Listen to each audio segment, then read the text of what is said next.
queria primeiro desejar bom dia a todos vocês, cumprimentar os queridos governadores e as queridas governadoras, as caras prefeitas e os caros prefeitos.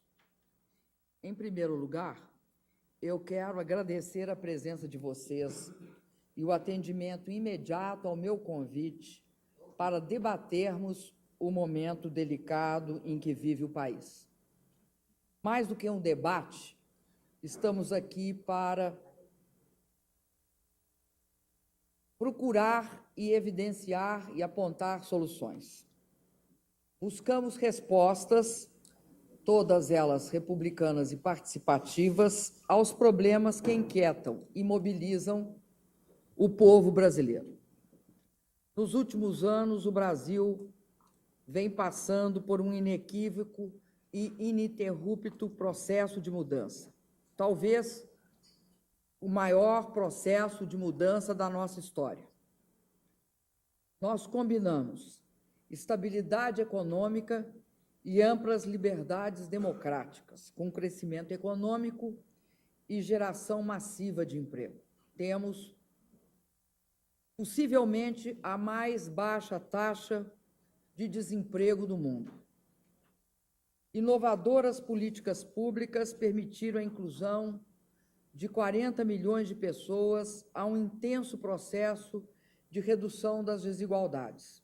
O país deixou de ser governado apenas para um terço da população. Passou a ser governado para toda a população. Nessas condições, o Brasil criou um amplo mercado de consumo de massas e avançou na construção da cidadania. O povo está agora nas ruas dizendo que deseja que as mudanças continuem, que elas se ampliem, que elas ocorram ainda mais rápido. Ele está nos dizendo que quer mais cidadania, quer uma cidadania plena. As ruas estão nos dizendo que o país quer serviços públicos de qualidade, quer mecanismos mais eficientes de combate à corrupção que assegurem o bom uso do dinheiro público, quer uma representação política permeável à sociedade onde, como já disse antes, o cidadão, e não o poder econômico, esteja em primeiro lugar. É muito bom que o povo esteja dizendo tudo isso em alto e bom som. Cabe a cada um de nós, presidenta, ministros, governadores, governadoras, prefeitas, prefeitos, cabe a cada um de nós cumprir essa nova e decisiva dimensão da vontade popular. Nós todos sabemos onde estão os problemas, nós todos sabemos que podemos construir soluções, mas também sabemos das incontáveis dificuldades para resolvê-las. Eu mesma tenho enfrentado, desde que assumi a presidência, inúmeras barreiras, mas a energia que vem das ruas é maior do que qualquer obstáculo. Junto com a população, podemos resolver grandes problemas. Não há por que ficarmos inertes, acomodados ou divididos. Por isso, companheiros, companheiras, governadoras, companheiros governadores, prefeitas e prefeitos, eu trago propostas concretas e disposição política para construirmos pelo menos 5 pactos em favor do Brasil.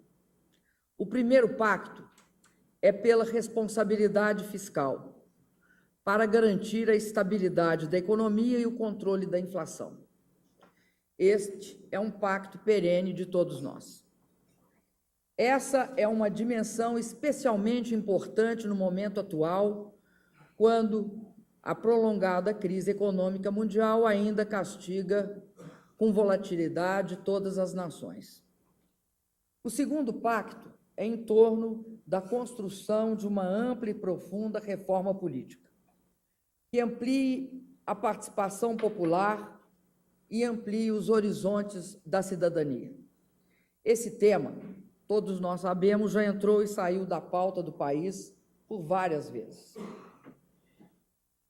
E é necessário que nós, ao percebermos que nas últimas décadas ele entrou e saiu várias vezes, tenhamos a iniciativa de romper o impasse. Quero, nesse momento, propor o debate sobre a convocação de um plebiscito popular que autorize o funcionamento de um processo constituinte específico para fazer a reforma política que o país tanto necessita. O Brasil está maduro para avançar e já deixou claro que não quer ficar parado onde está. Devemos também dar prioridade ao combate à corrupção de forma ainda mais contundente do que já vem sendo feito em todas as esferas. Nesse sentido, uma iniciativa fundamental é uma nova legislação que classifique a corrupção dolosa como equivalente a crime hediondo, com penas severas, muito mais severas. Além disso, todas as esferas administrativas e todos os poderes da República devem se esforçar para agilizar a implantação plena da Lei de Acesso à Informação, que dá ao governante mais instrumentos de combate à corrupção e contribui para a participação da cidadania. O terceiro pacto é na questão da saúde. Quero propor aos senhores e às senhoras acelerar os investimentos já contratados em hospitais, UPAs e unidades básicas de saúde. Por exemplo, ampliar também a adesão dos hospitais filantrópicos ao programa que troca dívidas por mais atendimentos. E incentivar a ida de médicos para as cidades que mais precisam e as regiões que mais precisam. Quando não houver a disponibilidade de médicos brasileiros, contrataremos profissionais estrangeiros para trabalhar com exclusividade no Sistema Único de Saúde. Nesse último aspecto, sei que vamos enfrentar um bom debate democrático. De início, gostaria de dizer à classe médica brasileira que não se trata nem de longe de uma medida hostil ou desrespeitosa aos nossos profissionais. Trata-se de uma ação emergencial, localizada, tendo em vista a grande dificuldade que estamos enfrentando para encontrar médicos em número suficiente ou com disposição para trabalhar nas áreas mais remotas do país ou nas zonas mais pobres das nossas grandes cidades. Sempre ofereceremos primeiro aos médicos brasileiros as vagas a serem preenchidas. Só depois chamaremos médicos estrangeiros. Mas é preciso ficar claro que a saúde do cidadão deve prevalecer sobre quaisquer outros interesses. O Brasil continua sendo um dos países do mundo que menos emprega médicos estrangeiros. Por exemplo, 37% dos médicos que trabalham na Inglaterra se graduaram no exterior. Nos Estados Unidos, são 25%. Na Austrália, 22%. Aqui no Brasil, temos apenas 1,79% de médicos estrangeiros. Enquanto isso, temos hoje regiões em nosso país em que a população não tem atendimento médico. Isso não pode continuar. Sabemos mais que ninguém que não vamos melhorar a saúde pública apenas com a contratação de médicos brasileiros e estrangeiros. Por isso, vamos tomar, juntamente com os senhores, uma série de medidas para melhorar as condições físicas da rede de atendimento e todo o ambiente de trabalho dos atuais e futuros profissionais. Ao mesmo tempo, estamos tocando o maior programa da história de ampliação das vagas em cursos de medicina e formação de especialistas. Isso vai significar, entre outras coisas, a criação de 11.447 novas vagas de graduação e 12.376 novas vagas de residência para estudantes brasileiros até 2017. O quarto pacto se propõe a dar um salto de qualidade no transporte público nas grandes cidades. Mudar a matriz desses transportes, fazer mais metrôs, VLTs e corredores de ônibus. Avançar mais rápido em direção ao transporte público, de qualidade e acessível. O governo federal já desonerou impostos, o que permitiu a redução das tarifas de ônibus em 7,23% e 13,75% na tarifa do metrô e dos trens. Além disso, mantivemos congeladas as tarifas de metrô e trens operados pelo governo federal desde 2003. Desoneramos também o IPI para a compra de ônibus. Estamos dispostos agora a ampliar a desoneração do PIS/COFINS sobre o óleo diesel dos ônibus e a energia elétrica consumida por metrôs e trens. Esse processo pode ser fortalecido pelos estados e os municípios com a desoneração de seus impostos. Tenho certeza que as senhoras e os senhores estarão sensíveis a isso. Além disso, decidi destinar mais 50 bilhões de reais para novos investimentos em obras de mobilidade urbana.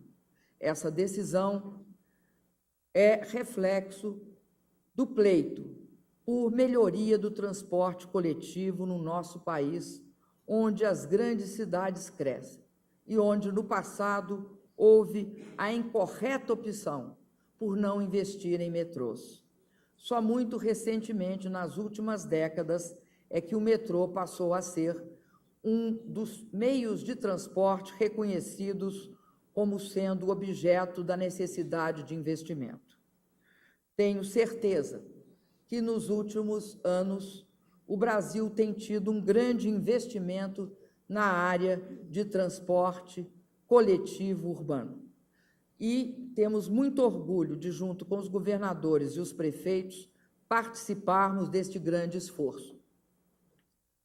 O nosso pacto precisa, pois, assegurar também uma grande participação da sociedade na discussão política do transporte, uma maior transparência e controle social no cálculo das tarifas de ônibus. Para isso, estou criando o Conselho Nacional de Transporte Público com participação da sociedade civil e dos usuários.